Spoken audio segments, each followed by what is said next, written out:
మరి చాలామంది మా గ్రామంలోనే మరి వింటున్నప్పుడు మరి మీ యొక్క వాక్యాలు మేము వింటున్నాం, మరి బాగున్నాయి అని చెప్పి వారు సాక్ష్యం ఇస్తున్నారు. కనీసం ఏదో విధంగా ఏదో రకంగా దేవుని మాటను వారి చెవున వేయడానికి దేవుడు అవకాశాన్ని ఇస్తున్నాడు. అందును బట్టి దేవాది దేవునికే మహిమ ఘనత ప్రభావములు. దేవుని స్తోత్రం కలుగును గాక. హల్లెలూయా. నేను దేవుని యొక్క వాక్యానికి ఉన్న శక్తి ఏమిటి అంటే, ఆ వాక్కు మనల్ని బాగు చేస్తుంది, ఆ వాక్కు మనల్ని బలపరుస్తుంది, మనలని అన్ని విధాలుగా సిద్ధము చేస్తుంది.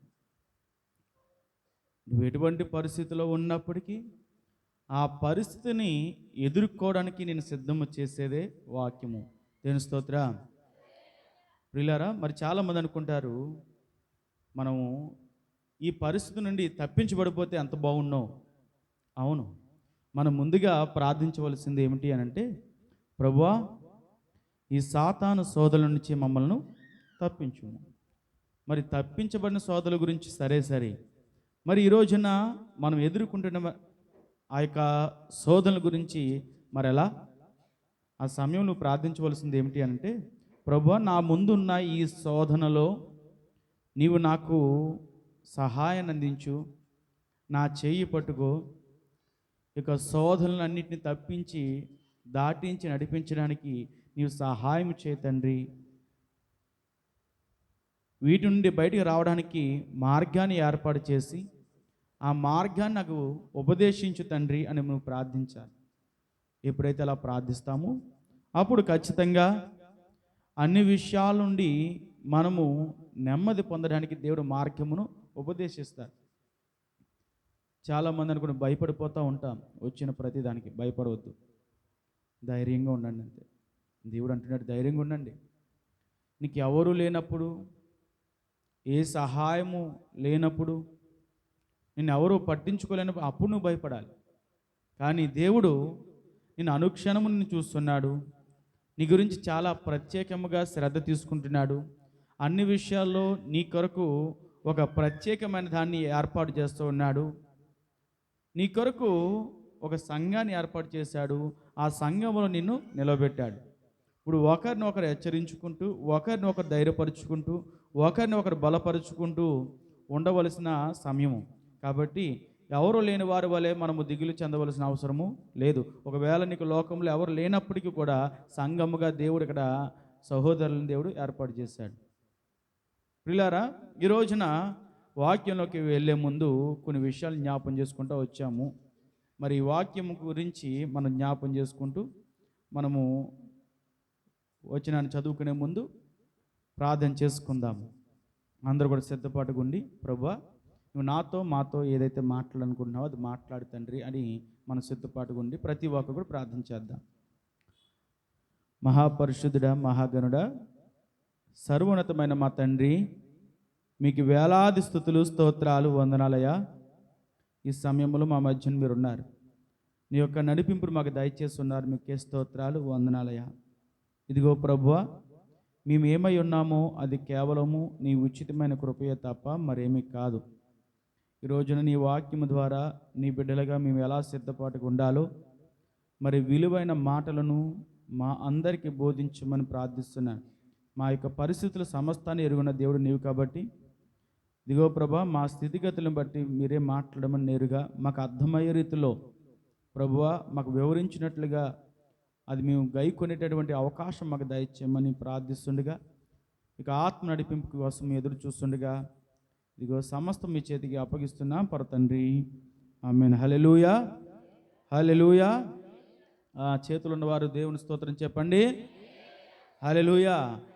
బలం ఉన్నవారు ఇంకా బిగ్గరగా చెప్పండి. రెండు చేతులు ఉన్నవారు రెండు చేతులు ఎత్తండి. కొంతమందికి ఇంకా రెండు చేతులు లేవు. దేవుని స్తోత్రం కలుగును గాక. మంచిది. పిల్లలు దేవుని సన్నిధిలో ఉన్నప్పుడు మనము నీరసంగా ఉండకూడదు. ఏమండి, నీరసంగా ఉన్నాం అనుకోండి, మనం పొందుకోవాల్సింది పొందుకోలేం. ఎందుకో చెప్పనా? ఇప్పుడు ఒక చోటకి వెళ్ళో అక్కడ అన్ని భోజనాలు, మంచి ఆహార పదార్థాలు, ఏమండి మొత్తం ఈదేవి, పాకేవి, దొల్లేవి, ఎగిరేవి అన్నీ పరిగెత్తేవి అన్నీ దేవుడు ఏర్పాటు చేసి ఉంచాడు నీ కోసం. వెళ్తున్నప్పుడు చాలామంది నోరు ఊరిపోతుంది. ఇప్పుడు ఎందుకని పాప మాకు జ్వరాలు లేనిపోయి గుర్తు చేస్తున్నారు. అయితే అక్కడికి వెళ్తున్నప్పుడు నీరసంగా ముఖం పెట్టి ఇలాగా అమ్మ అయ్యి బాబోయ్ తిన్నామంటే అయ్యి బాబోయ్ అన్నాం అనుకో, వడ్డించోడు ఏం చేస్తాడు? నీకు వడ్డిస్తాడా? ఎందుకు? అయ్యి బాబు ఈ తింటే నీకు ఇంకా తేడా చేసేద్దాం బాబు, వద్దు ఈ తినవద్దు, కాయగూరలు పక్కన పెడుతున్నారు, ఇగో సాంబార్ వేసి పెట్టండి రా, మజ్జిగ వేసి పెట్టండి రా, పెరుగు వేసి పెట్టండి రా అని చెప్తారు తప్ప ఇవన్నీ తినమని చెప్తారా? చెప్పరు. ఎక్కడ తింటే లేనిపోని బాధ వచ్చేద్దరా నాయన, కాబట్టి నువ్వు వద్దు అని చెప్తారు. అదే నువ్వు ఉత్సాహంగా ఉన్నవాడిని ఆడికి ఏమంటారు? ఇంకా తిను, ఇంకో గట్టి వేసుకో, ఇంకో మొక్క వేసుకో, ఇంకో కొంచెం గట్టి వేస్తాను రా అని చెప్పి హుషారుగా వేస్తారు. వేసి వడ్డించేవాడు కూడా హుషారుగా వడ్డిస్తాడు. ఇప్పుడు దేవుని సన్నిధిలో నువ్వు నీరసంగా ఏమండి 40 రోజులు ఉపవాస ప్రార్థనలు ఈరోజు అయినట్టుగా ముఖం పెట్టి మనం ఉన్నాం అనుకోండి, ఇంకెక్కడ ముందుకు వెళ్ళగలవా మనం? చెప్పండి, తినగలవా? అబ్బాయి అదే అన్నీ చెప్తున్నాం మనం కదా. కాబట్టి అన్ని సకల జ్ఞానం దేవుడు మనకి ఇచ్చాడు. ఈ జ్ఞానాన్ని మనం ఏం చేసుకోవాలి? బీరువులో పెట్టి వచ్చేసాను అంటున్నారు ఎవరో. బీరువులో పెట్టకూడదు, తీసుకురాలి కూడా. దేవుని స్తోత్రం కలుగును గాక. ప్రియులారా, దేవుని వాక్యంలోకి వెళ్దాము.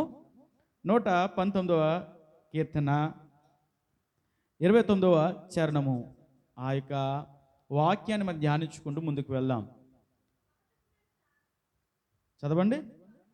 కపటపు నడత నాకు దూరము చేయము, నీ ఉపదేశమును నాకు దయచేయము. దేవుని స్తోత్రం కలుగును గాక.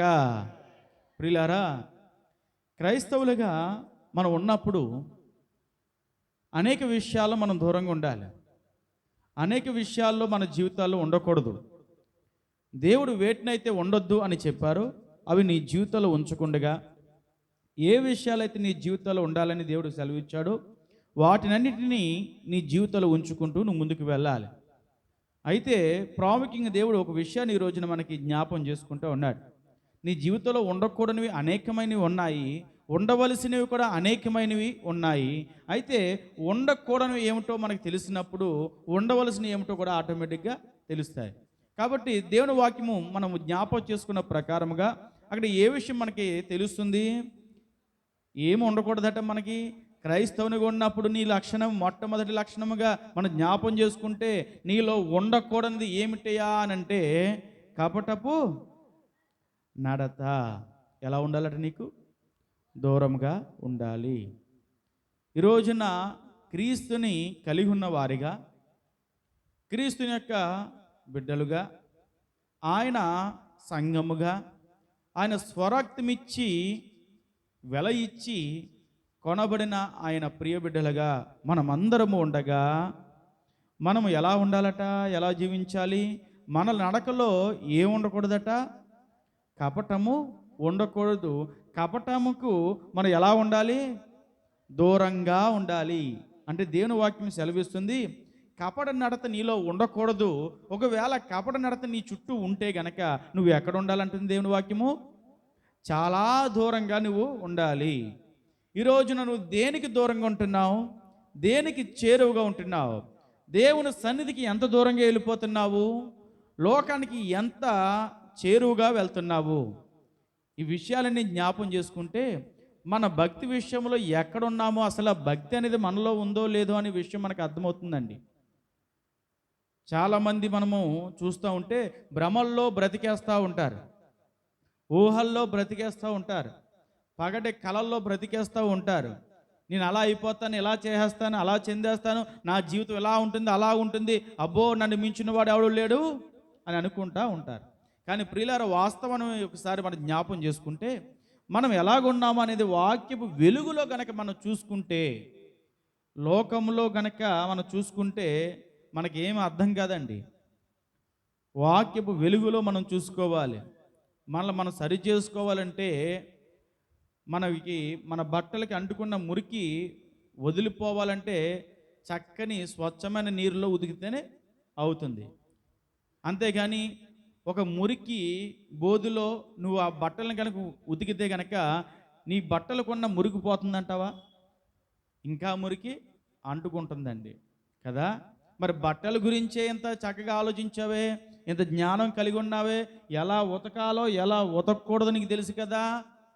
మరి నీకు బట్టలని శుభ్రం విషయంలో ఎలా ఆలోచిస్తుంటే నీకు హృదయము ఎలా విధంగా శుభ్రం చేసుకోవాలో నువ్వు ఆలోచించట్లేదే. ఎప్పుడైనా ఆలోచించావా? దేవుని యొక్క ఆత్మ నీకును ప్రేరేపిస్తుండగా, నీకు విషయాలు బోధిస్తుండగా, ఈ విషయాలని నీకు తెలియపరుస్తుండగా ఎప్పుడైనా ఆలోచించావా? అయ్యో నేను ఎలాగ ఉండకూడదే, దేవుని వాక్యం సెలవిస్తుంది, అయ్యో నేను ఎలాగ ఉండాలిగా, దేవుని వాక్యం సెలవిస్తుంది కదా అని ఎప్పుడైనా ఆలోచిస్తానికి మన ప్రయత్నం చేశామా?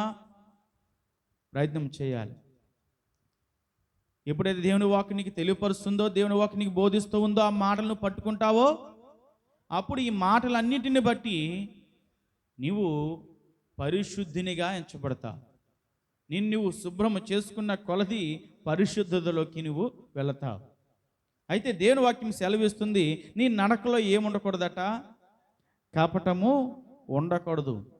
ఈ రోజున లోకములు చూస్తే ఎక్కడ చూసినా కపటమే, కపట ప్రేమలే, కపట స్నేహాలే, కపటపు వ్యక్తులే, కపటపు మాటలే.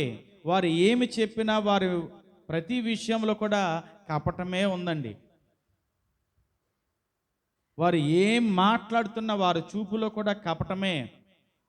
అయ్యో ఎదుటి వారికి నేను యథార్థంగా ఉండాలి, యథార్థంగా కనిపించాలి అనేక ఆలోచన కూడా ఈ లోకంలో కనిపించట్లేదండి. అంత మోసపూరితమైన జీవితాలు కనబడుతూ ఉన్నాయి. ఎంత కపటము నిండిపోయిందంటే, ఎంత మోసం నిండిపోయిందంటే, మనం తినే ఆహారం కూడా కల్తీ చేయబడుతుందండి. ఈ రోజున మనం తింటున్న ప్రతి ఆహారం కూడా ఏమైపోతుందంటే కల్తీ చేయబడుతుంది. అంత కపట ప్రపంచంలో మనం ఉన్నాం. పైకి అంతా కూడా ఎంత చక్కగా ఉంటుందో కానీ దాన్ని రుచి చూసినప్పుడే అది కల్తీగా చేయబడుతుంది. మన పరిస్థితి అంతా కూడా మారిపోతూ ఉంది. అలా అటువంటి ఆహారం తిన్నవారు మనము ఆరోగ్యంగా ఉంటామా? ఉండం కదా. అటువంటిది ఆహార విషయంలోనే ఇలా జ్ఞాపం చేసుకుంటున్నామే, మరి ఆత్మీయ విషయంలో మరి ఇంకెంత జాగ్రత్తగా ఉండాలి. ఎక్కడైనా షాపుకి వెళ్ళి ఏదైనా ఒక ఆయిల్ తీసుకుంటే ఆ ఆయిల్ బాగోకపోతే అయ్యో ఆరోగ్యం పాడైపోతుంది కదా, కాబట్టి ఇలాంటి తీసుకోకూడదే, చాలా జాగ్రత్తగా ఆలోచిస్తున్నావు కదా. మరి ఇక దేవుని ఆత్మ విషయంలో, దేవునిచ్చిన ఈ ప్రాణం విషయంలో, మరలా దేవుని యొక్క ఆత్మ దేవుని చేరే విషయంలో, దేవుణ్ణి చేరగలిగే స్థితిలో నీవు ఉన్నావా? ఈ కపటమైన జీవితాన్ని ఇంకా జీవిస్తూ ఉన్నావా? దేవుని ఎదుట కూడా ఇంకా కపటమైన భక్తిని నువ్వు ప్రదర్శిస్తూ ఉన్నావా? సంఘములో ఇంకా కపటమైన ప్రేమలు నువ్వు చూపిస్తున్నావా? కపటమైన జీవితాన్ని కనపరుస్తూ నిన్ను నువ్వే మోసం చేసుకుంటా బ్రతికేస్తున్నావా? ఇంకా ప్రియులారా, ఒకసారి మనం ఎలాగున్నామనే విషయాన్ని మనం జ్ఞాపం చేసుకోవాలి. ఎప్పుడైతే జ్ఞాపం చేసుకుంటామో అన్ని విషయాల్లో నీ స్థితి ఏమిటి నీకు అర్థమైనప్పుడు దేవుడు నిన్ను బలపరిచి నిన్ను స్థిరపరిచి తన మార్గమును నీకు ఉపదేశిస్తాడు. అయితే నీ యొక్క కపటము నువ్వు విడిచిపెట్టి ఈ కపటానికి నువ్వు ఎలా ఉండాలట? చాలా దూరంగా ఉండాలి, ఆమెడు దూరంగా ఉండాలి. అంటే కపటము నడత ఉన్న వారికి నువ్వు చాలా దూరంగా ఉండాలి. ఆ నడక నీలో ఉండకూడదు. అటువంటి వారిని నీ దరికి కూడా నువ్వు చేర్చనివ్వకూడదు, వారి దరికి నీవు కూడా చేరకూడదు. ఏమండి నేను అనలేదు, వాళ్ళే వచ్చారండి అంటే అవసరమైతే వారికి దూరంగా వెళ్ళిపో. అంతేగాని వారికి నేను రాలేదండి వాళ్ళే వచ్చారు, నేను వెళ్ళలేదండి వాళ్ళే వచ్చారని నీ జీవితాన్ని నువ్వు నాశనం చేసుకోవద్దు. దేవుడు మాట్లాడుతున్నాడు నీతోనే ప్రత్యేకముగా. ఈ కపటమైన జీవితాన్ని మనం విడిచిపెట్టవలసిన వారముగా ఉన్నాము. విడిచిపెట్టిన తర్వాత మనం ఏమి చేయాలట, దేని గురించి ఆలోచించాలట అని దేవుని వాక్యం సెలవిస్తుంది. మనం కోరవలసింది ఏమిటి అంట? 119వ కీర్తన 29వ చరణంలోనే 2వ లైన్ చదవండి. నీ ఉపదేశమును నాకు దయచేయము. దేవుని స్తోత్రం కలుగును గాక. ఏం చేయాలట? దేవుని ఉపదేశమును మనము కోరుకోవాలి. మనం కపట జీవితాన్ని విడిచిపెడుతున్నాము, కానీ దేవుని యొక్క ఉపదేశాన్ని మనం కోరుకుంటున్నామా? ఎందుకు కోరుకోవాలి దేవుని ఉపదేశము అంటే, ఇప్పుడు దాకా నువ్వు చేస్తున్నది కపటమైనది అని నీకు తెలిసినప్పుడు, కపటమైన జీవితంలో నువ్వు జీవిస్తున్నావు నీకు తెలిసినప్పుడు, దాని నుండి తప్పించబడాలి అని అంటే నువ్వు చేయవలసింది ఏమిటి అని అంటే దేవుని యొక్క ఉపదేశాన్ని నువ్వు తెలుసుకోవాలి. ఎప్పుడైతే దేవుని యొక్క ఉపదేశాన్ని నువ్వు తెలుసుకుంటావో, దేవుని యొక్క ఉపదేశాన్ని నువ్వు కోరుకుంటావో, అప్పుడు మరలా నీ జీవితము అటువైపు వెళ్ళకుండగా ఉండినట్లుగా దేవుడు సహాయాన్ని అందిస్తాడండి. అందుకని దేవుని ఒక ఉపదేశం మనకు కావాలి. ఉపదేశం ఉంటే ఆ ఉపదేశాన్ని అంగీకరించిన వాడు త్రోవ తప్పడు, సరైన త్రోవలో వాడు నడుస్తాడండి. ఒకవేళ సరైన ఉపదేశము లేకపోతే మరలా మనం పడిపోయిన స్థితిలోకి వెళ్ళిపోతామేమో, త్రోవ తప్పి అందులైన వారి వలె మనం ఉంటామేమో. సరైన మార్గంలో ఉన్నామనుకుంటూ తప్పుడు మార్గంలో ప్రవేశిస్తూ తప్పుడు మార్గాల్లో ప్రయాణం అవుతున్న వారుగా మనం ఉంటామేమో. కాబట్టి దేవుడు అంటున్నాడు, దేవుని వాక్యం సెలవిస్తుంది, ఇదిగో కపటపు నడత నీలోని తీసివేయాలి, దానికి దూరంగా నీవు ఉండాలి. కపటపు జీవితం జీవించే వారికి నువ్వు దూరంగా ఉండాలి, అది ఎవరైనప్పటికీ సరే. ఈ తర్వాత నువ్వు కోరదగినది ఏమైనా ఉంది అనంటే, నువ్వు కోరకొనవలసింది ఏమైనా ఉంది అనంటే అది దేవుని యొక్క ఉపదేశము, దేవుని యొక్క వాక్యము. మనము ఎలాగా మన జీవితాల్ని మనము సరిచేసుకోగలము, ఎలాగ మన జీవితాల్ని మనం సరిదిద్దుకోగలము అని అంటే 119వ కీర్తన 9వ చరణం జ్ఞాపం చేసుకుందాము. యవనస్తులు దేని చేత తమ నడత శుద్ధిపరుచుకుందురు, నీ వాక్యమును బట్టి దాన్ని జాగ్రత్తగా చూచుకొనుట చేతనే కదా. దేవుని స్తోత్రం కలుగునుగాక. హల్లెలూయా. మరి మనము ఎలాగట మన నడతను శుద్ధి చేసుకోగలము? ఈ కపటపు నడత నుండి మనం శుద్ధి చేయబడాలంటే దేవుని వాక్యాన్ని మనం గైకొనాలి, దేవుని ఉపదేశాన్ని మనం అంగీకరించాలి, దేవుని ఉపదేశాన్ని నువ్వు కోరుకోవాలి. ఎప్పుడైతే దేవుని ఉపదేశానికి నువ్వు ఆశపడుతున్నావో దేవుడు నీ ఆశను తీరుస్తాడు. ఎప్పుడైతే నీ జీవితంలో నెమ్మది పొందాలని ఆశపడుతూ దేవుని వాక్యాన్ని బట్టి నువ్వు జీవించడం మొదలుపెట్టావో, ఆ వాక్యను శ్రద్ధగా నువ్వు వింటున్నావో, విన్న వాక్యాన్ని బట్టి నీ జీవితంలో ప్రతిరోజు కూడా నువ్వు చేసే ప్రతి పనిలో, నువ్వు వేస్తున్న ప్రతి అడుగులో, ప్రతి విషయాల్లో నువ్వు నడతకి సంబంధించిన వాక్యాన్ని నువ్వు జ్ఞాపం చేసుకుంటావు కదా. దేవుడు నీకు జ్ఞాపం చేస్తున్నప్పుడు, నువ్వు నెంబర్ వేసుకుంటున్నప్పుడు, ఆ వాక్యం ప్రకారం నువ్వు నడవాలని ప్రయత్నము చేస్తున్నప్పుడు అనుదినము కూడా నువ్వు దేవునికి మరింత చేరువవుతావు. కపటపు నడతకు నువ్వు మరింతగా దూరము అవుతావు. అంటే ఈ త్రోవకు మనం చేరువ అవ్వకూడదు అని అంటే ఏం చేయాలి? మనం చేస్తున్న ప్రతి విషయము, ప్రతిరోజు కూడా ఈ విషయము వాక్యానుసారముగా ఉన్నదా లేదా,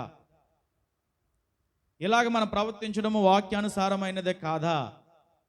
ఇటువంటి పరిస్థితులు వచ్చినప్పుడు ఎలా ప్రవర్తించాలి, ఎలా మాట్లాడాలి, ఎలా ఉండాలి అనే విషయాన్ని జ్ఞాపం చేసుకోవాలి. చాలామంది మనం అనుకుంటాం, అనుదినము ఎలాగండి మనం వాక్యాన్ని బట్టి సరి చేసుకోవడం ఏమిటండి, అంత సరి చేసుకోలేనటువంటి తప్పులు ఏం జరుగుతున్నాయి అంటే, ఎదుటివారు వచ్చి నీకు ఒక విషయాన్ని తెలియపరిచినప్పుడు నువ్వు స్పందించే విధానం ఉంది చూసారా, అది స్పందించే విధానము కూడా వాక్య ప్రకారంగా చూసుకోవాలి. ఎదుటివారు వస్తున్నప్పుడు వారికి ఏ విధంగా సమాధానము చెప్పాలో, ఏ విధంగా నువ్వు ప్రవర్తించాలో అనే విషయాన్ని వాక్యపు వెలుగులను చూసుకుని ఒక్కసారి జ్ఞాపం చేసుకుని ఆ ప్రకారం నువ్వు నడిస్తే చక్కగా నువ్వు నీ మార్గం అంతటిలో వదులుతావు. ఒక యవ్వనస్తుడు, ఒక యవ్వనస్తురాలు ఇద్దరు కూడా మాట్లాడుకుంటున్నప్పుడు ఎలా మాట్లాడాలి, ఎలా గౌరవించాలి, ఎలా ఉండాలనే విషయాన్ని వారు వాక్యపు వెలుగులో చూసుకుంటే పాపంలో పడిపోరండి వారు. ఇదిగో ఇక యవ్వన ప్రాయంలో ఉన్నప్పుడు నీ యవ్వనము బట్టి నిన్ను ఎవరు తృణీకరించకుండా నీ ప్రవర్తన అంతటిలో జాగ్రత్తగా ఉండి అంటున్నాడు దేవుడు.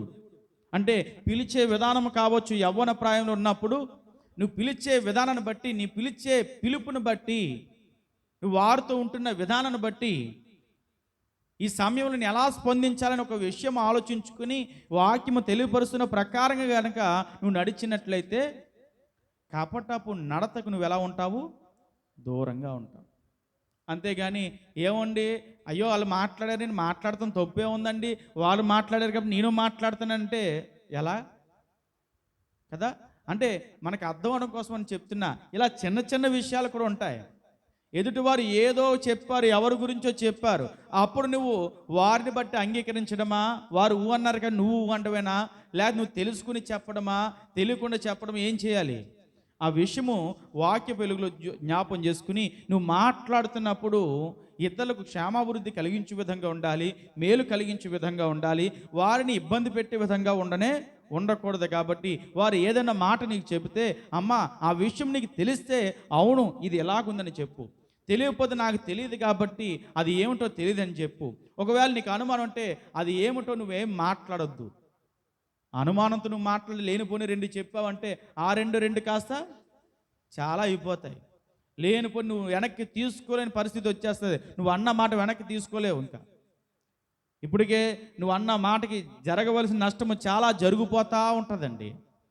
కాబట్టి మనం మాట్లాడే మాట కూడా చాలా జాగ్రత్తగా ఉండాలి. అంటే ప్రతి విషయాల్లో కూడా నీవు అనుదినము కూడా నువ్వు చేస్తున్న ప్రవర్తించే ప్రవర్తన అంతా కూడా వాక్య ప్రకారంగా సరైందా కాదా, నువ్వు పనికి వెళ్తున్నప్పుడు యజమానుడికి ఎలా ఉండాలి, నువ్వు ఎలా నమ్మకంగా ఉండాలి, ఒకవేళ నీకు ఒక నష్టము కలిగించినప్పటికీ బరువైనప్పటికీ కూడా నువ్వు ఎలా ఉండాలి, యజమానుడికి నమ్మకంగానే ఉండాలి.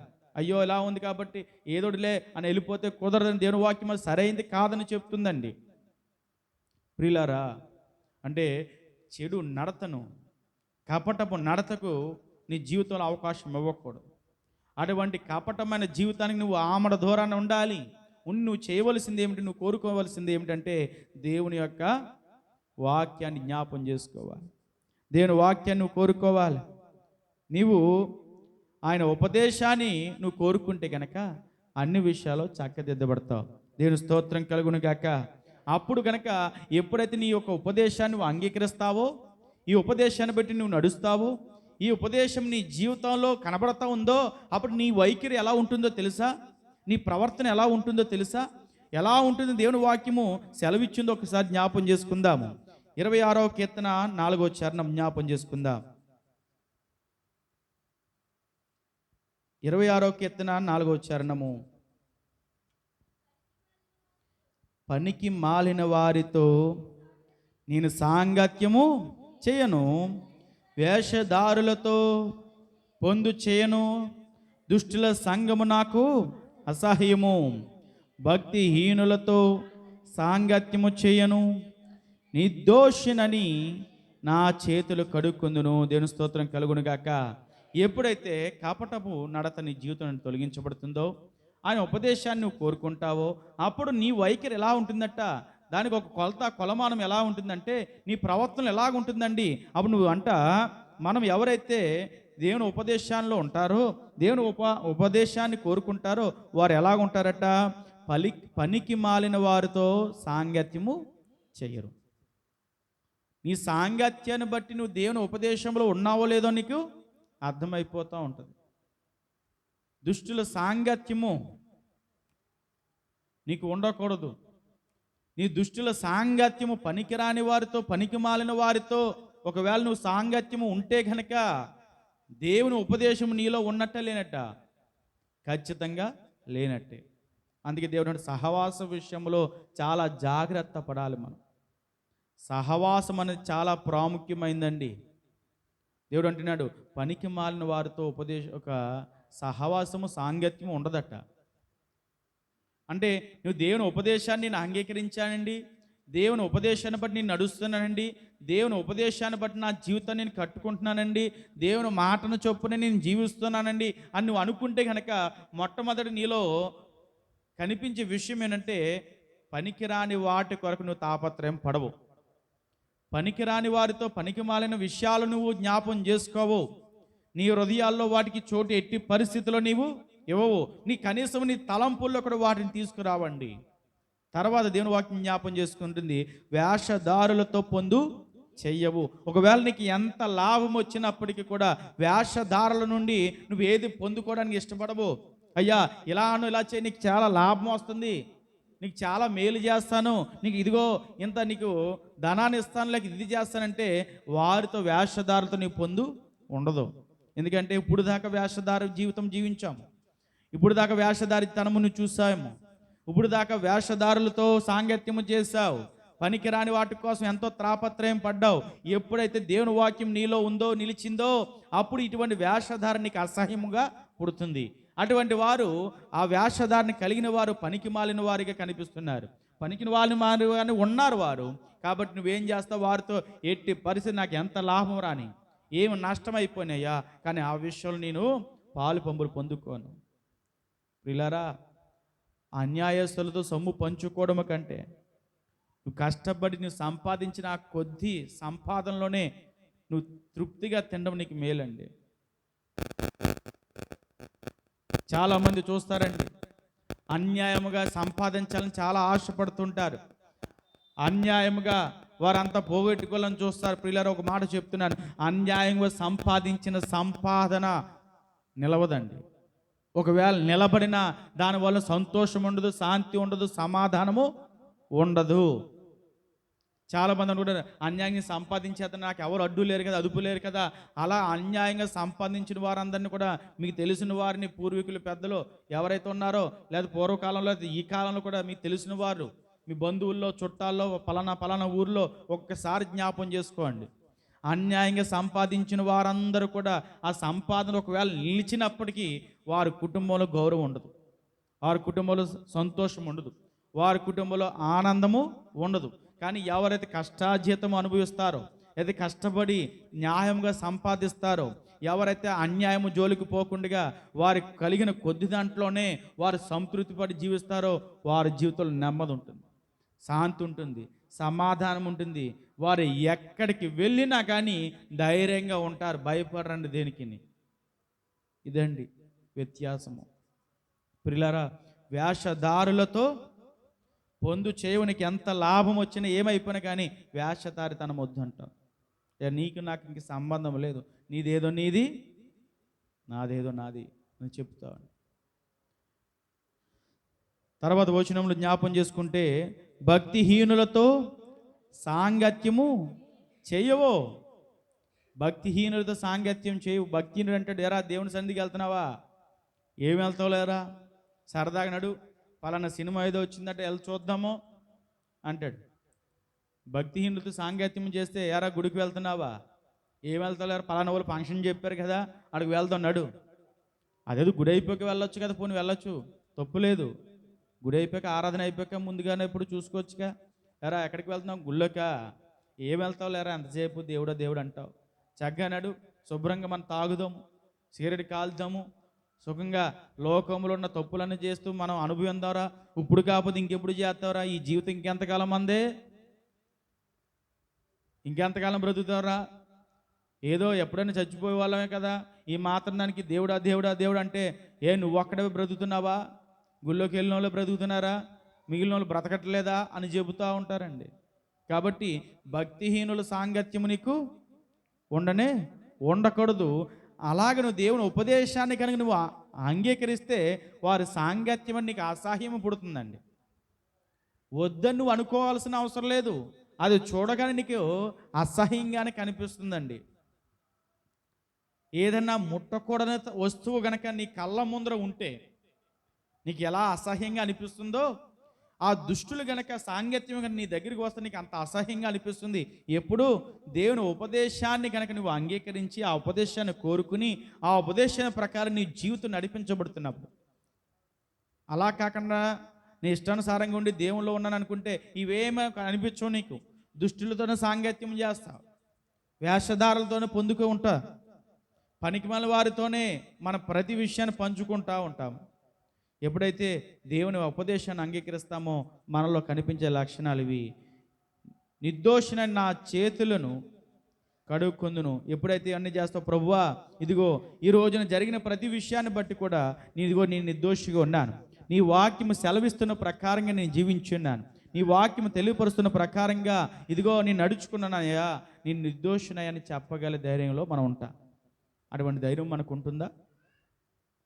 ఒకవేళ దేవుడు నీ వాక్యము ద్వారా నేను బోధిస్తున్నప్పుడు, నేను హెచ్చరిస్తున్నప్పుడు, సరి చేస్తున్నప్పుడు, అవును ప్రభువా ఇలాగ నేను లేను, ఇలాగనున్నా, సరిగా క్రమంలోనే ఉన్నానని నువ్వు చెప్పగలుగుతున్నావా? చెప్పగలిగే స్థితిలో ఉంటే నువ్వు ధన్యుడివే. చెప్పగలిగే స్థితిలో ఉంటే గొప్ప ధన్యత నువ్వు పొందుకున్నావు అంతే. కాబట్టి మనము దేవునిలో క్రైస్తవునిగా ఉన్నప్పుడు ఏ విషయం దూరంగా ఉండాలి అని అంటే, ఏ విషయం దూరంగా ఉండాలి? కపట నడతకు దూరంగా ఉండాలి. దూరంగా ఉండి నువ్వు చేయవలసింది ఏమిటి, కోరుకోవలసింది ఏమిటట? ఆయన ఉపదేశాన్ని నువ్వు కోరుకోవాలి. ఒకవేళ ఆయన ఉపదేశాన్ని నువ్వు కోరుకుంటే నీలో నీ వైఖరిలో నీ ప్రవర్తనలో ఏ వైఖరి కనిపిస్తుంది, ఏ విధంగా కనిపిస్తుంది ఈ ప్రవర్తన అంతా అంటే అప్పుడు నీవు పనికి మాలిన వారితో సాంగత్యము చేయవు, వేషధారలతో పొందు చేయవు. దుష్టుల సంఘము నీకు ఎలా ఉంటుందట? అసహ్యంగా ఉంటుంది. వారు గుంపుగా కూడి ఉంటే నీకు అసహ్యం కలుగుతుందండి. భక్తిహీనులతో నువ్వు సాంగత్యం ఎట్టి పరిస్థితుల్లో చేయవు. నీ సాంగత్యం అంతా ఎవరితో ఉంటుంది? భక్తి పరులతో ఉంటుంది. చివరికి నేను నిర్దోషుని యథార్థముగా దేవుని ఎదుట ధైర్యం నిలబడగలవు. అటువంటి ధైర్యాన్ని దేవుడు నీకు ఇస్తాడు. దేవుని స్తోత్రం కలుగును గాక. హల్లెలూయా. మరి ప్రియులారా, చాలామంది అంటారా, అదేంటండి పాస్టర్ గారు మీరు ఎలాగనే వేస్తున్నారు, మాలో ఎటువంటి తప్పు లేదు, పాపం లేదు, ఏమి లేదయ్యా, మమ్మల్ని మీరు అలాగా అంటే అలాగా మేము నిర్దోషులమే అని అంటే దేవుని వాక్యం ఎలా సెలవిస్తుందో ఒకసారి జ్ఞాపం చేసుకుందామా? యోహాను రాసినటువంటి మొదటి పత్రిక 1వ అధ్యాయము 8వ వచనము. మనము పాపము లేనివారమని చెప్పి కొనిన ఎడల మనమే మోసపుచ్చుకుందము. దేవుని స్తోత్రం కలుగును గాక. ప్రియులారా, ఒకవేళ మనలో పాపము లేదని ఒకవేళ మనం చెప్పుకుంటే మనమే మోసపుచ్చుకున్న వారిగా ఉంటున్నాం. నాలో ఎటువంటి పాపం లేదు అని నువ్వు చెప్పుకుంటున్నామనంటే అసలు పాపం లేనివాడిగా ఉన్న, నా పుట్టుక నుంచి నా పాపం లేదు, నా బ్రతుకులో పాపం లేదు, ప్రతి విషయంలో పాపం లేదు, పాపం లేనివాడిగా ఉన్నానని ఎవరైనా గొప్పగా చెప్పుకుంటున్నారంటే నిజంగా వారే మోసం చేసుకోండి. ఎందుకంటే మానవ పుట్టుక నుండి మరణం వరకు కూడా పాపపు లోకంలోనే జీవిస్తున్నాం. ఏదో విధంగా పాపము అంటుకుంటూనే ఉందండి. ఈ పాపాన్ని అనుదినము శుద్ధి చేసుకోవడానికి కావాలి ఈ వాక్యము, అనుదినము సరి చేసుకోవడానికి కావాలి దేవుని సహవాసము. ఎప్పుడైతే చాలామంది అంటారు, ఏమండి అదేం పాపం మాలో లేదు, మీ అంతా చక్కగా ఉన్నాం, మేము చాలా బాగున్నామండి అంటే దేవుని వాక్యం సెలవిస్తుంది. ఒకవేళ నువ్వు అలా అంటున్నావంటే, ఇంకా నువ్వు కళ్ళు మూసుకుని నువ్వు ఉంటున్నావంటే, మొన్న ప్రస్తుతమైన జరుగుతున్న విషయాన్ని నువ్వు గ్రహించకుండగా నీవు ఉన్నావంటే నిన్ను మోసపుచ్చుకుంటున్నట్లే. తర్వాత చదవండి. మనలో సత్యము ఉండదు. నువ్వు అలా అనుకుంటున్నావు కదా, నీలో సత్యం అనేది ఇంక కనిపించదు. ఇంక నీలో ఏమొస్తుంది? నువ్వు మోసపుచ్చుకుంటున్నావు, నిన్ను నువ్వే మోసం చేసేసుకుంటున్నావు. ఇంకా నీలో సత్యానికి ఇంకెక్కడ చోటు ఉంటుంది. అలాంటప్పుడు మనలో ఏముండదట? సత్యము ఉండదు. దేవుని స్తోత్రం కలుగును గాక. హల్లెలూయా. మరి అలా అయితే మరి ఎలాగ మనము నీతిమంతులుగా అవుతాము? అలా చెప్పుకుంటే మరి మనము నీతిమంతులుగా అవ్వలేము. మరి నీతిమంతులుగా నిర్దోషులుగా అవ్వాలంటే ఎలాగయ్యానంటే దేవుని వాక్యమే సెలవిస్తుంది. తర్వాత చదవండి 9వ వచనము. మన పాపములు మనం ఒప్పుకున్న ఎడల ఆయన నమ్మదగిన వాడును నీతిమంతుడును గనుక ఆయన మన పాపములను క్షమించి సమస్త దుర్నీతి నుండి మనల్ని పవిత్రులుగా చేయను. దేవుని స్తోత్రం కలుగును గాక. అయితే మనం చేయవలసింది ఏమిటట? మన పాపములు మనము ఒప్పుకోవాలి. అయ్యా పలానా విషయంలో చిన్నదే కావచ్చు, అది నీ నీతికి సరైనదిగా ఉన్నప్పటికీ కూడా దేవుని నీతికి సరైనదే కాదా అవునా అని జ్ఞాపం చేసుకోవాలి. ఎప్పుడైతే దేవుని వాక్యానికి సరైనదిగా కానప్పుడు లోకంలో నీకు నీతిగానే అనిపిస్తుంది, సరైనదిగానే అనిపిస్తుంది, బాగుందని అనిపిస్తుంది, కానీ దేవుని వాక్యంలో అది విరుద్ధంగా అనిపించినప్పుడు నువ్వు ఒప్పుకోవాల్సిందే. అయ్యా ఇదేంటి మామూలుగా మనుషులకి ఇదేం తప్పు కాదు కదా అంటే దేవుని దృష్టిలో తప్పే. అయ్యా మనుషుల్లో ఇదిగో వాళ్ళు ఏం చేశారో వాళ్ళు నన్ను గౌరవించారు, నేను గౌరవించాను, వాళ్ళు ఏదో అన్నారు కానీ నేను అనేసానంటే ఎలా అవుతుంది? బయట చూస్తుంటే అదే కనబడుతుందండి. పెద్ద పెద్ద సేవకులు ఎవరు ఏదో అన్నారంటే ఇలా అంటున్నారు, ఇలా అన్నారంటే వాళ్ళు అంటున్నారండి. మనం గొప్ప చేయవలసింది మనుషుల్ని కాదు, పొందుకోవలసింది మనుషుల్ని కాదు. ఎవరిని పొందుకోవాలి? ఎవరిని గెలుచుకోవాలి? దేవుని పొందుకోవాలి. దేవునిలో మనం గెలుపు పొందాలి. అంత మనుషుల్ని ఏదో మనం మెప్పు చేసామని గొప్ప చేసామని అంటే వారు ఏదో మనం గొప్ప చేస్తారంటే ఇంకేముంది అక్కడ? ఇంకేముందండి అక్కడ? నువ్వు ఎవరిని ఇచ్చేస్తున్నావు, ఎవరిని గొప్ప చేస్తున్నావు, ఎవరు ఘనపరచబడాలి, మహిమపరచబడాలి అనుకుంటున్నావు. ఎవరి మహిమను దొంగలిస్తున్నావు? ప్రియులారా, మనము మన పాపాలను ఒప్పుకొని తీరాలి. అది ఏ విషయమైనప్పటికీ, లోకంలో నోకరీతిలో సరైనదిగా ఉన్నప్పటికీ కూడా దేవుని వెలుగులో చూసుకుంటే అది సరైనదిగా లేనప్పుడు మనం ఖచ్చితంగా ఒప్పుకొని తీరాలి. మనం చేసిన ప్రతి పాపమును ఒప్పుకొని, ప్రభు నా రహస్య పాపములు సైతం నాకు వెల్లడి చేయి, దాన్ని నేను ఒప్పుకుని ప్రభువా నీలోని నేను నిర్దోషిగా ఎంచబడిన సహాయం చేయను ప్రార్థించాలి. ఒప్పుకున్నట్టు ఏం చేయాలి? ఒప్పుకుంటే ఆయన నమ్మదగినవాడు, నీతిమంతుడు గనుక ఆయన మన పాపములు ఏం చేస్తాడు? క్షమిస్తాడు. మన పాపములు క్షమించగలిగిన అధికారం కలిగిన వాడు ఆయనే. ఆయన క్షమించి మనల్ని ఏం చేస్తారట? ఈ క్షమాపణ పొందితే మనకి ఏంటి లాభము? ఇక క్షమాపణ పొందుకుంటే మనకి ఏంటి ఉపయోగము? ఇక క్షమాపణ పొందుకున్న వారికి, పొందుకోలేని వారికి ఏంటి వ్యత్యాసము అంటే, చదవండి, సమస్త దుర్నీతి నుండి మనల్ని పవిత్రులుగా చేస్తారు. అది వ్యత్యాసము.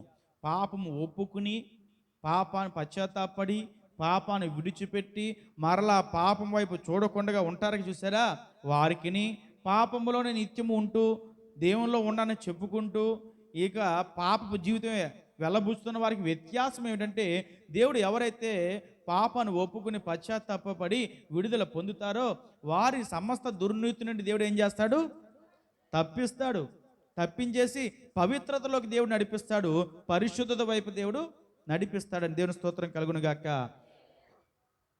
అదండి వ్యత్యాసము. పాపములో ఉన్నవాడికి సమస్త దుర్నీతి అంతా వాళ్ళలోనే ఉంటుంది, ఎక్కడ అక్కర్లేదు. లోకంలో ఉన్న దుర్నీతి అంతా వాళ్ళని కనిపిస్తుంది. పాప క్షమాపణ పొందినవాడి ఆ దుర్నీతికి దూరంగా దేవుడు ఏం చేస్తాడు? తప్పించి పవిత్రులుగా దేవుడు చేస్తాడు. దేవుని స్తోత్రం కలుగును గాక. హల్లెలూయా. చాలామంది అంటారు, ఏమండి నేను దేవుల్లో ఉన్నానండి, నాలో పాపం లేదండి, నేను బాప్తిజం పొందేశానండి, రక్షణ పొందేశానండి, నాకు ఏం ఇబ్బంది లేదండి, అంత చక్కగా ఉన్నానండి నేను అని చెప్పుకుంటారండి. చెప్పుకుని వారు చేసే అన్ని పనులు కూడా దేవునికి వ్యతిరేకమైన పనులే, పాపపు తలంపులే, పాపపు జీవితమే, వేషధారితనమే. అలాంటప్పుడు వారి గురించి కూడా దేవుని వాక్యం సెలవిస్తుంది. ఏమిటి ఒకసారి జ్ఞాపం చేసుకుందాము. అదే మొదటి యోహాను రాసిన పత్రిక 2వ అధ్యాయము 4వ వచనం జ్ఞాపం చేసుకుందాం. ఆయనను ఎరిగి ఉన్నానని చెప్పుకొనుచు ఆయన ఆజ్ఞలను గైకొనని వాడు అబద్ధికుడు, వానిలో సత్యము లేదు. ఎవరైతే ఆయన నాకు తెలుసు, నేను రక్షణ పొందాను, దేవునిలోనే ఉంటున్నాను, అన్ని విషయాలు నేను చాలా చక్కగా ఉంటున్నానని చెప్పుకుంటూ ఆయన ఆజ్ఞలను ప్రకారంగా జీవించకుండగా, ఆయన ఆజ్ఞలు అంటే వాక్యం ఏదైతే చెబుతుందో, ఏమైతే చేయమని చెబుతుందో, ఎలా జీవించాలని చెబుతుందో అలా జీవించకుండగా వారి ఇష్టానుసారమైన లోకానుసారమైన జీవితాన్ని వెళ్ళబూచుతున్నప్పుడు వాడు ఎలా ఉంటాడట? అబద్ధికుడిగా ఉంటాడండి. అప్పుడు అబద్ధికుడైతే వానిలో సత్యం ఉంటుందా? ఎట్టి పరిస్థితుల వానిలో సత్యము అనేది ఉండదండి. అయితే దేవుని వాక్యం సెలవిస్తుంది. మరి ఆ సత్యము ఉండాలంటే ఏం చేయాలట? చదవని తర్వాత, ఆయన వాక్యము ఎవడు గైకొనునో వానిలో దేవుని ప్రేమ నిజముగా ఉంటుంది, పరిపూర్ణమవుతుందట. ఎవరైతే ఆయన వాక్యము గైకొంటారో, ఆ వాక్య ప్రకారం జీవిస్తారో, ఆ వాక్యాన్ని వీరు వారి జీవితాలు కనపరుస్తారో, వాక్యాన్ని గణపరుస్తారో, వారట ఎలా ఉంటారట? దేవుని యొక్క ప్రేమ నిజముగా వారిలో ఉంటుందట. ఆ ప్రేమ పరిపూర్ణమవుతుందట. దేవుని ప్రేమ నీలో పరిపూర్ణం అవ్వాలి. దేవుని ప్రేమ మనకు కలిగి ఉండడమే కాదు కానీ పరిపూర్ణమైన స్థితిలో ఉండాలి. ఏమండి, ప్రేమ కలిగి ఉండడము, పరిపూర్ణ స్థితి ఉండడము రెండు ఒకటేనా కాదా? ఒకటా కాదా? ఏమండి చెప్పండి, ఏదోటి అవునో కాదో చెప్పండి, నాకు ముగించేస్తాను నేను. దేవుని స్తోత్రం కలుగును గాక. ఏమండి, ఏదో సీరియల్లోని అక్కడ అత్తగారిని కోళ్ళు కొట్టేస్తాను, కోళ్ళని అత్తగారిని కొట్టి ఇప్పుడు ఎవరు కొడతారా అన్నట్టు చూస్తున్నారు. ఆ? ఆ. దేవుని ప్రేమ ఉండడము, అది పరిపూర్ణ స్థితిలో ఉండడము రెండు ఒకటేనా? వ్యత్యాసం అండి. ఒక ఉదాహరణ చెప్తాను. ఎవరో నీ పక్కింటి వాళ్ళే పిల్లలు ఎవరో ఉంటే దేవుని ప్రేమను బట్టి వారు ఏదైనా అవసరం వచ్చినప్పుడు నువ్వు చేయడము, దేవుని ప్రేమ కలిగి ఉన్నావు కాబట్టి ఆకలి ఉంటే ఏదో పెడతావు, అవసరం ఉంటే ఏదో ఉంటావు, ఇది చేస్తావు. పరిపూర్ణమైన ప్రేమ ఉంటే ఎలా ఉంటావు అంటే, అదే నీ బిడ్డలకి ఏదైనా అదే అవసరం వస్తే, ఆపద వస్తే నువ్వు ఎలా స్పందిస్తావో అలా స్పందిస్తావు. అది పరిపూర్ణమైన ప్రేమ. ప్రేమ కలిగి ఉండడం వేరు, పరిపూర్ణత వేరు. చాలామంది వారి బిడ్డల పట్ల, కుటుంబం పట్ల ప్రేమ కలిగి ఉంటారు, పరిపూర్ణ స్థితిలో ఉండరు. ప్రేమ కలిగి ఉంటారు, వారికి ఏదైనా వస్తే చేయమని చేస్తారు. పరిపూర్ణ స్థితి అంటే ఎలాగ వారికి సహకరించాలో, ఎలా జాగ్రత్త తీసుకోవాలో, వారి గురించి ఎలా సంరక్షించాలో అంతగా చేయరు. ఏదో సంపాదిస్తానని తెచ్చి ఇంట్లో ఇచ్చేస్తాను, అంతవరకే ప్రేమ. కానీ వారికి అన్ని విషయాలు ఎలా చూసుకోవాలో చూసుకోరు. ఎందుకంటే వారిలో ప్రేమ ఎలా ఉంది? పరిపూర్ణమైన స్థితిలో లేదు. కాబట్టి పరిపూర్ణమైన స్థితిలో ఉంటే గనక నువ్వు ఎలాగ చెయ్యాలో, ఏమి చెయ్యాలో, ఎప్పుడు చేయాలో, ఎందుకు చేయాలో, ఏ విధంగా చేయాలో సమస్తాన్ని కూడా తెలుసుకుంటా ఆ జ్ఞానం నువ్వు సంపాదించుకుంటావు. ఎవరైతే ఆ వాక్యాన్ని గైకొంటాడో, ఆ వాక్యమును బట్టి నడుస్తాడో, వాడిలో ఎటువంటి అబద్ధము లేకుండా సత్యములు నిలుస్తాడో, వాడట ఎలాగుంటాడట? దేవుని యొక్క ప్రేమ నిజముగా వానిలో ఉంటుందట. పరిపూర్ణమైన స్థితిలో ఆ ప్రేమ వాడిలో కనపరచబడుతుంది. అంటే నీకు ఏది వచ్చినా, ఏ ఆపద వచ్చినా దేవుడు ఖచ్చితంగా అన్ని విషయాలు నీకు తోడుకుంటాడు. ఎవరు నీకు తోడుగొన్నా లేకపోయినా కానీ దేవుడు మాత్రం ఖచ్చితంగా నీ వెంటే ఉంటాడు. ఎప్పుడు ఆయన ప్రేమ నీలో పరిపూర్ణ స్థితిలో నువ్వు పొందుకునే స్థితిలో నువ్వు ఉంటే, పరిపూర్ణ స్థితిలో పొందుకునే విధంగా మన జీవితం ఉండాలి. పరిపూర్ణ స్థితిలో పొందుకునే జీవితం లేకపోతే ఎలాగా? నువ్వు ఎదుటి వారికి నువ్వు ఎంత చేద్దాం అనుకున్నప్పటికీ వారు చేయించుకునే స్థితిలో వారు లేరు, అది పొందుకునే స్థితిలో వారు లేరు. అది ఏం చేస్తాం మనం? అబ్బే ఎందుకు వచ్చిందిరా మనం చేయడం కూడా అనవసరమని ఎంత నీకు ఉద్దేశం ఉండి, మనసు ఉండి, అయ్యో పలానా వారికి ఏదో చేద్దామరా అనుకుంటే వాళ్ళు పొందుకోలేకపోతే, పొందుకునే స్థితిలో వారు లేకపోతే మనకు కూడా విసుగొచ్చి ఆపేస్తాం. ఎదుటివాడు ఎవరో కనబడుతున్నాడు, నీ పొరుగువాడే, అయ్యో వాడి పరిస్థితి ఏమీ లేదు, పని పాట లేదు, ఏమీ లేదు, అయ్యో అయ్యా నువ్వెందుకు కంగారు పడుతున్నావు, మేము ఉన్నాం కదా, నేను పనికి వెళ్తున్నా, పని చేస్తున్నా కదా, ఆ పని చోట నీకు కూడా పని ఇప్పిస్తాను, నా యజమానుడి దగ్గర నీకు పని ఇప్పిస్తాను. ఏదో చిన్న పనో పెద్ద పనో ఉంది, ఏదో చేసుకోయా, ఆ పని కాస్త పెరుగుతుంది, నాతో పాటు రా. ఎవరు నిన్ను పట్టించుకోవట్లే కదా, ఎవరు నీకు విలువట్లేదు కదా, ఎవరు కూడా నిన్ను లెక్క చేయట్లేదు కదా, సరే నా దగ్గర రా, నిన్ను తీసుకువెళ్తాను అని నువ్వు పరిపూర్ణమైన ప్రేమ కలిగి ఉన్నావు వాడికి చెప్పావు. ఇప్పుడు వాడు పొందుకునే స్థాయిలో లేడు. అప్పుడు ఏమంటాడు? అయ్యా వెళ్తానులే, చెప్పావులే, అందరూ చెప్పేవాళ్ళే, చాలా చూసేసాను నేను ఇప్పుడు దాకానే, చాలా ప్రయత్నాలు చేసేసాను ఇప్పుడు దాకానే, చాలా చోట్ల తిరిగేసిన, అన్నీ వచ్చేస్తే అన్నీ అయిపోతాయేటి, ఎన్నో చెప్పారు, అలాగా అందరూ ఎన్నో చెప్పారు, నేను వదిలేస్తాను, నాకు అనవసరం అని చెప్తాడు. వాడు పొందుకునే స్థితిలో ఉన్నట్టేనా? లేడు. అంటే పరిపూర్ణమైన ప్రేమను పొందుకునే స్థితిలో వాడు ఉంటే కనుక ఏం చేస్తాడు? వెంటనే అప్పుడైతే ఆ పొరుగువాడు అలా చెప్పాడో ఆ మాట ప్రకారం వెళ్తాడు, చేస్తాడు, ఆ ప్రతిఫలము వాడు పొందుకుంటాడు. ఈ రోజున కూడా మనము కూడా దేవుని ప్రేమలో పరిపూర్ణమైన స్థితిని మనం కలిగి ఉండాలి. ఆ స్థితిని మనం పొందుకునే విధంగా మన జీవితాలను మనము కట్టుకోవాలి. దేవుని స్తోత్రం కలుగును గాక. హల్లెలూయా. ప్రియులారా, ఎప్పుడైతే మనం ఎలా ఉంటామో ఆయన యందు నిలుచున్నవాడని చెప్పుకునేవాడు, ఇలా ఆయన ఎలాగ నడుచుకునో అలాగే తానును నడుచుకొనబద్ధుడై ఉన్నాడు. దేవుని స్తోత్రం కలుగును గాక. అయితే నేను దేవుల్లో ఉన్నానయ్యా అని చెప్పుకునేవాడు, దేవుడు ఎలాగైతే నడుస్తున్నాడో, ఎలా నడవమని చెప్తున్నాడో, దేవుడు ఎలా జీవించమని దేవుని వాక్యం సెలవిస్తుందో అలాగే జీవిస్తాడట. దాన్ని బట్టి తెలుస్తుందట వాడు దేవుల్లో ఉన్నవాడో లేనివాడో అని. దేవుడు ఉంటే దేవుని వాక్య ప్రకారంగా వారి జీవితం కనబడుతుంది. ఒకవేళ దేవుళ్ళు లేకపోతే వాక్య విరుద్ధమైన జీవితం వాళ్ళలో కనబడుతుందట. దేవుని స్తోత్రం కలుగును గాక. ఒకవేళ ఇంకా దేవుని వాక్యం నీకు తెలియపరిచినప్పటికీ కూడా ఇంకా అబద్ధికునిగానే ఉంటే గనక మన జీవిత ముగింపు వరకు కూడా మారు మనస్సు పొందకుండగా ఇంకా అబద్ధికులుగానే మనం ఉంటే గనక మన స్థితి ఏమవుతుందంటే మన ముగింపులో దేవుని వాక్యం సెలవిస్తుంది. ప్రకటన గ్రంథము 22వ అధ్యాయము 15వ వచనము. ప్రకటన గ్రంథము 22 అధ్యాయము 15 వచనము. ఆ ఆ ఆ ఆ ఆ దేని ప్రేమించి? అబద్ధమును ప్రేమించి జరిగించు ప్రతివాడును వెలుపడనుందురట. దేన్ని ప్రేమించి? అబద్ధాన్ని కనుక నువ్వు ప్రేమించి నీ జీవితంలో జరిగిస్తున్నాడు ప్రతిదాన్ని కూడా. అబద్ధికమైన జీవితం నువ్వు జీవిస్తుంటే వెలుపట ఉంటాడు. ఎక్కడ వెలుపట?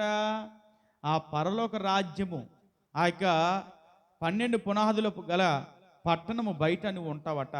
నువ్వు అబద్ధాన్ని ప్రేమించేవాడిగా ఉండకూడదు, కానీ వేషధారణ కలిగిన జీవితం ఉండకూడదు, కానీ యథార్థమైన జీవితము, దేవుని ప్రేమించగలిగిన జీవితము, దేవుని ప్రేమ సంపూర్ణముగా పొందుకునే స్థితి కలిగిన జీవితం మనం జీవించాలట. అది క్రైస్తవునిలో ఉండవలసిన జీవితము.